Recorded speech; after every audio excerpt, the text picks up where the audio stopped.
Did the US discover something dangerous in Hormuz? After boarding an Iranian-linked tanker, Trump's forces suddenly let the ship sail free. Iran's pressure tactics in Hormuz may be forcing Washington into a cautious retreat after the tanker search ended without seizure. The US intercepted an Iranian-linked tanker, but the vessel sailed free as millions of oil barrels crossed Hormuz.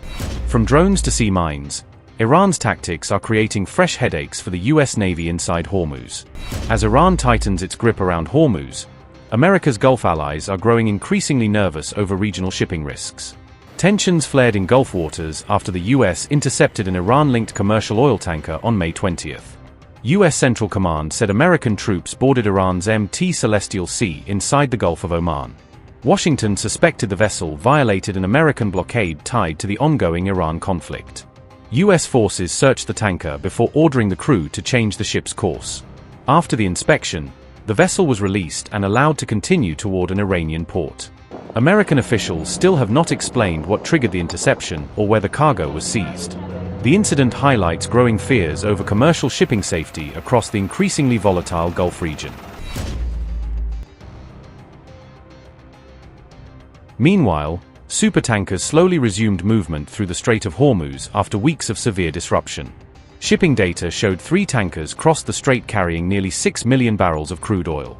The vessels had remained stranded inside Gulf waters for more than 2 months during the conflict. Another tanker was seen entering the strategic waterway as regional shipping activity gradually increased. The US-Israeli war on Iran sharply reduced commercial traffic through the Strait of Hormuz in recent months. Nearly 1/5 of the world's oil and energy supplies normally passes through the critical corridor. A South Korean supertanker exited the strait carrying 2 million barrels of Kuwaiti crude oil, Reuters reported. Chinese-linked tankers Yuan Guiyang and Ocean Lily also departed carrying Iraqi and Qatari oil shipments. Shipping activity through Hormuz remains below normal levels despite signs of a gradual recovery. Maritime groups warned vessels still face threats from drones, mines, military activity and severe congestion. Tankers resumed passing through Hormuz as Iran introduced a new supervisory zone across the strategic strait. Iran's Persian Gulf Strait Authority said it had defined a management zone covering key parts of Hormuz. The zone stretches from Mount Mubarak and southern Fujairah to Keshem Island and Amal Quain. Iranian authorities said vessel movement inside the designated zone would now require official coordination. Fresh US intelligence assessments have revealed that American forces identified at least 10 naval mines in the Strait of Hormuz. US officials say the mines were detected amid soaring tensions between Washington and Iran in the Gulf region. The latest findings add to earlier intelligence warnings that had already flagged underwater mines in the strategic waterway.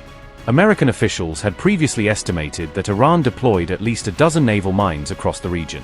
The mines are believed to include Iran's domestically produced Maham-3 and Maham-7 systems.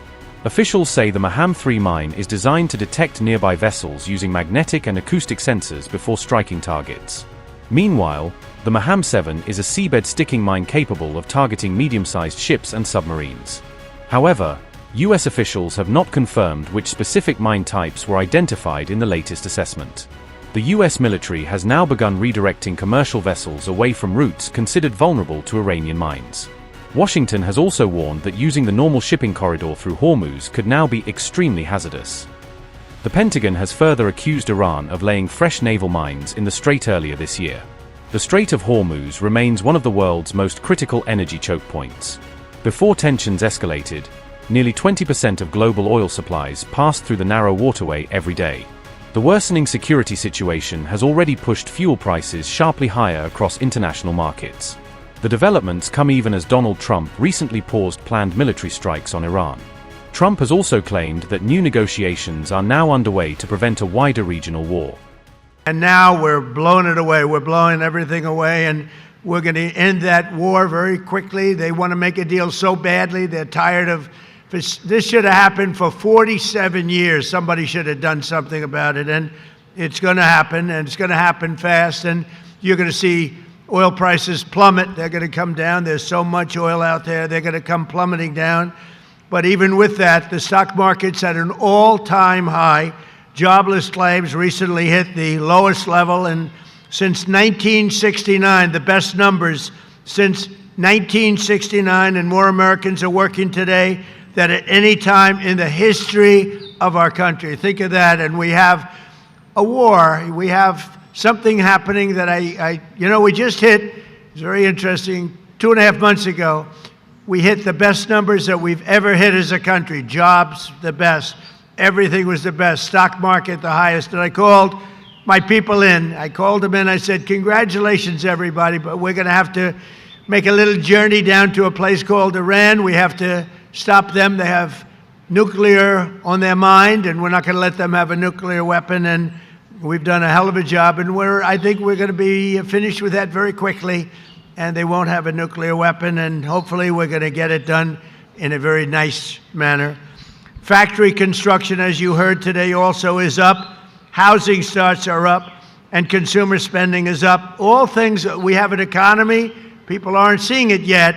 When we inherited, when we started, we had the highest inflation in the history of our country, and we actually had, just before the war, before the energy forced other things up, but up or down, we had the best numbers. We had inflation was at 1.6% for the last 3 months just prior to the war. And now you're going to see numbers like that again. You saw that with Venezuela. You see it now with Iran. We wiped out their Navy. The Navy is gone. The Air Force is gone. Their anti-aircraft is gone. All of their material that they use for warfare is gone. Just about everything is gone. I don't want to say their leaders are gone because it's not very nice, but that happens to be true. And they're not going to have a nuclear weapon. They cannot have a nuclear weapon. We won't be able to put up with that, and we're not going to put up with it. And just to say one final thing, in the history of the world, there's never been anything like happened over the last short period of time. Meanwhile, Trump hinted that a possible borderline deal with Iran could still be within reach. If I can save war by waiting a couple of days, or I can save people being killed by waiting a couple of days, I think it's a great thing to do.